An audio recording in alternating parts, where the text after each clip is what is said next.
मैंने आपको देखा कि आपके पास भी एक लड्डू गोपाल हैं। मैं आपको एक रील दिखाना चाहता हूँ, हमारे गेस्ट थे, इनकी बातों से आप सहमत हैं? ये जो कान्हा जी के नाम से इन्होंने जो कुछ भी रख देते घर में, वो डॉल है या भगवान की मूर्ति या जो कुछ भी है, वो इनके घर का प्रेत है। ठाकुर जी सबसे बड़े तंत्र के ज्ञाता हैं। तंत्र का गलत उपयोग सर्वनाश ही करवाता है। कृष्ण पूजा के अंदर हम जो भक्त हैं, हम भाव से भक्ति कर रहे हैं। ठाकुर जी सबसे बड़े तंत्र के ज्ञाता हैं और उनसे बड़ा कोई तांत्रिक नहीं है। तो इसीलिए उन्हें बहुत अच्छे से ये बात पता है कि तंत्र का गलत उपयोग सर्वनाश ही करवाता है। और उन्होंने ये बात कौरवों को भी समझाई थी, लेकिन उनको समझ में आई नहीं थी। सर्वनाश होना तय था। आप कहते हैं ना, विनाश काले विपरीत बुद्धि। तो वो आपकी बुद्धि ही उस तरफ ऐसी चली जाती, क्योंकि अब आपका सर्वनाश लिखा ही है। दूसरा सबसे बड़ा तंत्र का ज्ञाता रावण, आप देखिए, उसने सारी चीजें गलत तरीके से प्रयोग करी। तो तंत्र को हमेशा अच्छी चीजों में लगाएंगे, भले के लिए यूज करेंगे, तो वो आपको 10 गुना ज्यादा पॉजिटिविटी देगा। तंत्र बुरा नहीं है। तंत्र को प्रैक्टिस करना और प्रैक्टिस करवाना, वो व्यक्ति कैसा है इस पर निर्भर करता है।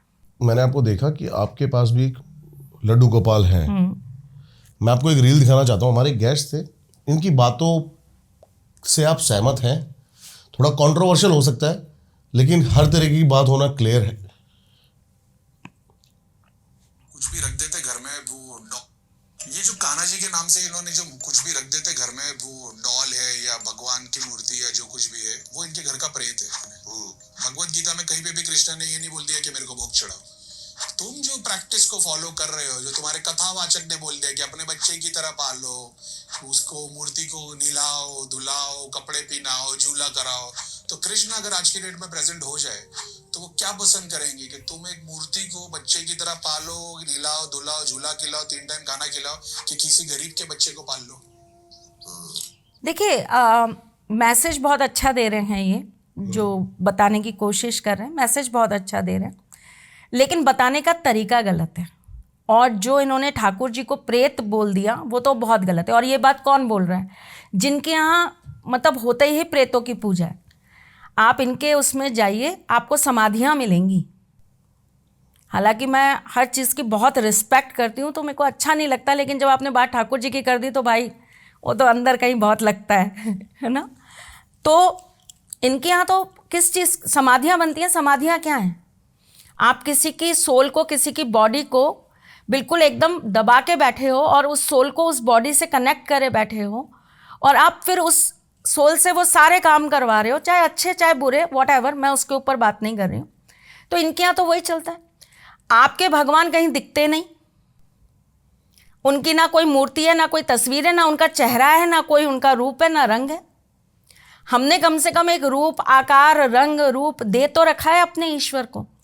और लड्डू गोपाल की पूजा, ठाकुर जी ने नहीं कहा कि मुझे तुम लड्डू गोपाल के रूप में अपने घर में बसाओ। देखिए, भक्ति के बहुत सारे प्रकार हैं। आप मंत्र उच्चारण करके भक्ति कर सकते हैं।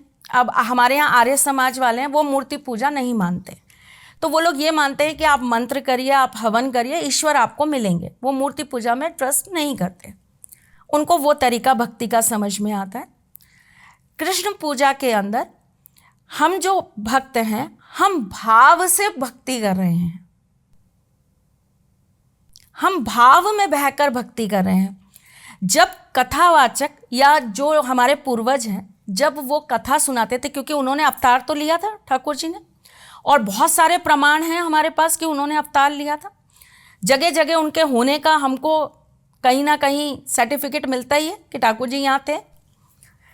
तो जब उनकी लीलाएं सुनाई जाती हैं और जब उनके बारे में वो भजन आते हैं, जब उनके बारे में वो प्रसंग आते हैं, तो हमारे मन में ना एक भाव उत्पन्न होता है कि काश हम भी उनको उस रूप के अंदर, उस लल्ला को हम भी हाथों में ले पाते, काश हम भी उनको अपनी गोदी में खिला पाते, काश हम भी उनके लिए कुछ भोग बना पाते। ये भाव भक्ति है। और इस भाव भक्ति को ना आप कहीं भी किसी भी चीज़ से जोड़ नहीं सकते। और दूसरी चीज़, जैसे मैंने आपको बोला कि ठाकुर जी से बड़ा कोई तांत्रिक नहीं, ठीक।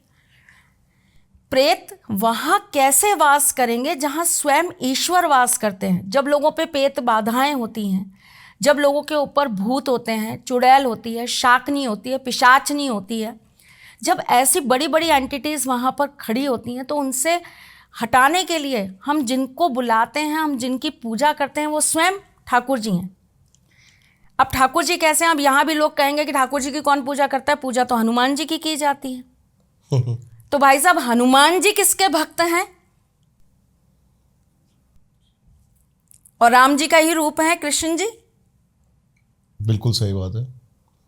तो जब आपको उनके एक असिस्टेंट भी अगर प्रोटेक्ट कर रहे हैं तो सोचो जिस दिन बॉस आएगा उस दिन क्या होगा। इन सबके जवाब महाभारत में हैं। सबके हैं। महाभारत में कृष्ण कह रहे हैं कि जहां पर मैं वास करता हूं वहां भय, आत्मा, चिंता कोई वास नहीं कर सकता। नहीं कर सकता। और जहां पे वो सब वास करते हैं वहां पे मैं वास नहीं करता।